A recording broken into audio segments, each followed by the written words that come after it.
Assalamualaikum warahmatullahi wabarakatuh. Saya Karisma Hardianti, NPM 190119086, mahasiswi Prodi Akuntansi Fakultas Ekonomi dan Bisnis Universitas Islam Bandung. Di sini saya akan memaparkan hasil penelitian saya dengan judul Pengaruh Kualitas Pelaporan Keuangan dan Deep Maturity terhadap Efisiensi Investasi. Dengan dosen pembimbing Ibu Dr. Kania Nurholisa, SE, MSI, AKSI.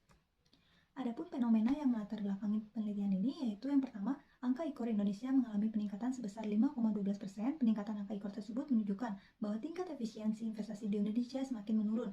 Yang kedua, efisiensi investasi di Indonesia masih rendah. Dan yang ketiga, pentingnya realisasi investasi karena investasi merupakan jangkar pemulihan ekonomi. Berikut saya lampirkan tabel realisasi investasi penanaman modal dalam negeri, subsektor makanan dan minuman periode 2019 sampai dengan 2021. Yang selanjutnya latar belakang penelitian. Setiap perusahaan yang didirikan memiliki tujuan untuk memaksimalkan kemakmuran pemegang saham. Untuk mencapai tujuan tersebut, upaya yang dapat dilakukan oleh perusahaan adalah dengan merumuskan sebuah strategi bisnis yang tepat, salah satunya dengan efisiensi investasi. Adapun variabel independen dalam penelitian ini yaitu kualitas laporan keuangan dan debt maturity. Yang pertama, pelaporan mengenai jumlah investasi yang dilakukan oleh perusahaan dapat dilihat dalam laporan keuangan. Oleh karena itu, untuk mengetahui investasi yang dilakukan, pihak manajemen perlu memperbaiki kualitas laporan keuangan agar investor dapat tertarik untuk membeli saham perusahaan. Yang kedua, efisiensi pada perusahaan dapat tercapai apabila manajer memikirkan debt maturity atau jatuh tempo utang. Berikut saya lampirkan secara garis besar tinjauan pustaka pada penelitian ini.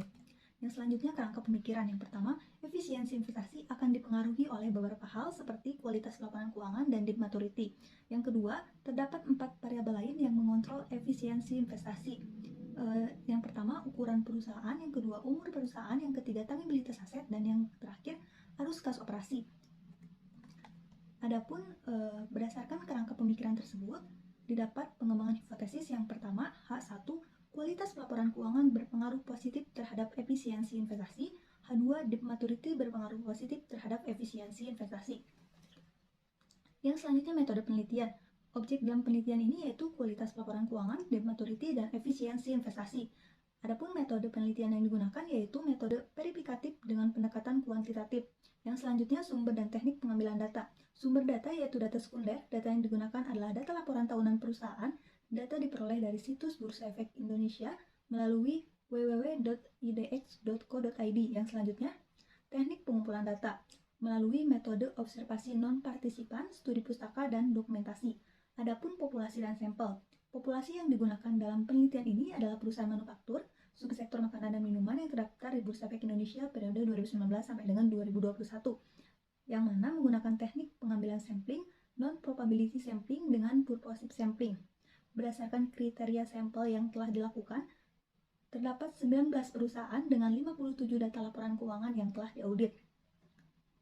Yang selanjutnya, peneliti lampirkan tabel variabel operasional, yang mana dalam menghitung setiap variabel operasional, peneliti menggunakan indikator yang tertera dalam tabel operasional tersebut.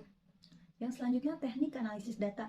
Analisis data yang digunakan adalah analisis regresi data panel dengan pengujian secara statistik deskriptif terhadap variabel-variabel yang telah ditentukan serta dibantu dengan menggunakan program Microscope Excel dan metode statistik oleh program Econometric Views atau eViews versi 10.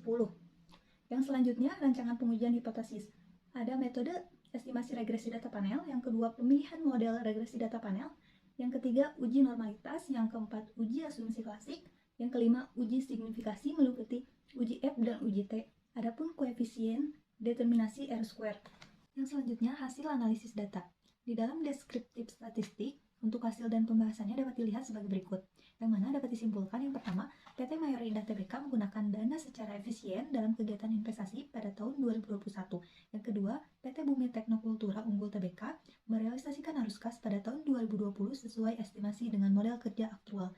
Dan yang terakhir, nilai maturitas utang dari perusahaan adalah baik dikarenakan utang jangka pendeknya lebih besar terjadi pada PT Palmasrasi Tbk pada tahun 2019. Yang selanjutnya, setelah melakukan metode estimasi regresi data panel, selanjutnya pemilihan model regresi data panel dengan menggunakan uji Chow dan uji Hosmer. Peneliti lampirkan tabel hasil pengujian. Dari kedua uji tersebut, nilai probability cross-section F lebih kecil dari 0,05, sehingga model terbaik yang digunakan dalam penelitian ini adalah Fixed FX. Yang selanjutnya, hasil uji normalitas. Berdasarkan syarat yang telah ditentukan, Dalam grafik di atas, nilai probabilitas data dalam penelitian ini yaitu 0,115968, yang mana lebih besar dari 0,05. Maka dapat diartikan data terdistribusi dengan normal. Selanjutnya, uji asumsi klasik. Berdasarkan tabel yang telah dilampirkan di atas, yang pertama, tidak terdapat masalah dalam multikolonialitas, dapat dilihat dari nilai PIP tidak lebih kecil dari 0,10 dan tidak lebih besar dari 10. Dan yang kedua, tidak terjadi gejala heteroskedastisitas, yang mana nilai probability lebih besar dari 0,5. Yang selanjutnya, tidak ada autokorelasi dalam model regresi ini. Selanjutnya, analisis regresi data panel. Berikut hasil estimasi regresi data panel menggunakan fixed effect. Berdasarkan persamaan regresi di atas, maka dapat diinterpretasikan atau dijelaskan sebagai berikut. Yang pertama, jika variabel independen yakni kualitas laporan keuangan dan debt maturity bernilai 0, maka nilai efisiensi investasi sebesar 4,150012. Dan jika setiap kenaikan kualitas pelaporan keuangan sebesar 1%, maka nilai efisiensi investasi akan meningkat sebesar 0,664282. Dan selanjutnya, jika setiap kenaikan debt maturity bernilai 1%, maka efisiensi investasi akan meningkat sebesar 0,00389. Dan seterusnya berlaku kepada variabel kontrol yang dapat dilihat dari tabel hasil estimasi regresi berikut. Yang selanjutnya, pengujian hipotesis. Dapat dilihat dari uji statistik F di atas, nilai probabilitas dari uji F menunjukkan nilai sebesar 0,0000 yang dimana lebih kecil dari taraf signifikansi 0,05.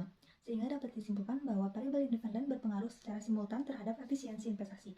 Dan yang selanjutnya ada hasil uji tes statistik. Berdasarkan hasil pengujian, didapat bahwa semua variabel independen dan variabel kontrol berpengaruh terhadap efisiensi investasi secara parsial.